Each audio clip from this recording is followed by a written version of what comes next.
نحمدہ و نصلی علی رسولہ الکریم اما بعد فاعوذ باللہ من الشیطان الرجیم بسم اللہ الرحمن الرحیم۔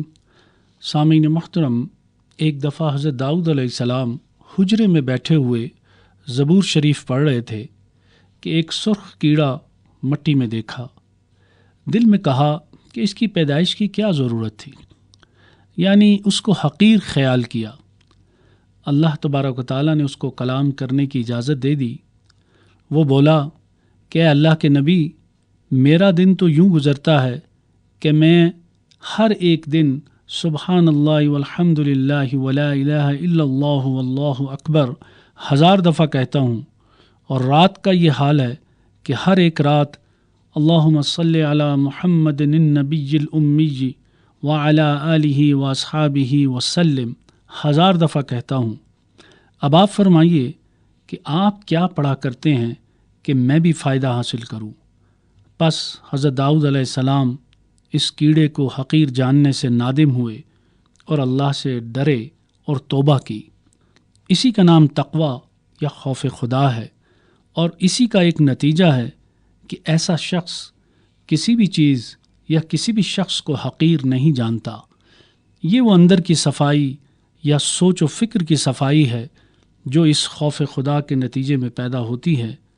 علامہ ابو اللیث رضی اللہ تعالیٰ عنہ نے کہا ہے کہ اللہ کے خوف کی علامت 7 چیزوں میں ظاہر ہوتی ہے۔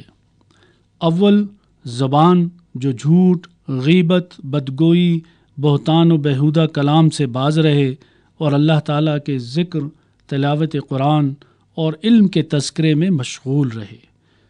نمبر 2، وہ دل جس میں عداوت و بہتان اور بھائیوں کا حسد نہ ہو، کیونکہ حسد نیکیوں کو نابود کر دیتا ہے، جیسا کہ رسول اللہ صلی اللہ علیہ وسلم نے فرمایا ہے کہ حسد نیکیوں کو اس طرح کھا جاتا ہے جس طرح آگ لکڑیوں کو کھا جاتی ہے۔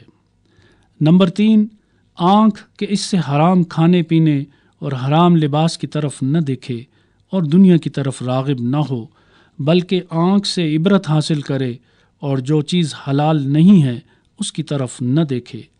نمبر 4، پیٹ جس میں حرام داخل نہ ہو، جیسا کہ رسول اللہ صلی اللہ علیہ وسلم نے فرمایا ہے کہ جب کوئی لقمہ حرام کا ابن آدم کے پیٹ میں پڑتا ہے تو زمین و آسمان کے فرشتے اس کو لعنت کرتے ہیں جب تک وہ لقمہ اس کے پیٹ میں رہتا ہے، اور اگر اسی حالت میں مر جائے تو اس کا ٹھکانہ جہنم ہے۔ نمبر 5، ہاتھ جو حرام کی طرف نہ بڑھائے بلکہ اللہ تعالیٰ کی اطاعت کی طرف بڑھائے۔ حضرت کعب الاحبار رضی اللہ تعالیٰ عنہ سے روایت ہے کہ اللہ تعالیٰ نے سبز زبرجد کی ایک عمارت پیدا کی ہوئی ہے جس کے 70,000 مکان ہیں، ہر ایک مکان میں 70,000 کمرے ہیں۔ اس گھر میں وہ داخل ہوگا جس پر حرام پیش کیا جائے اور وہ اس کو اللہ کے خوف سے چھوڑ دے۔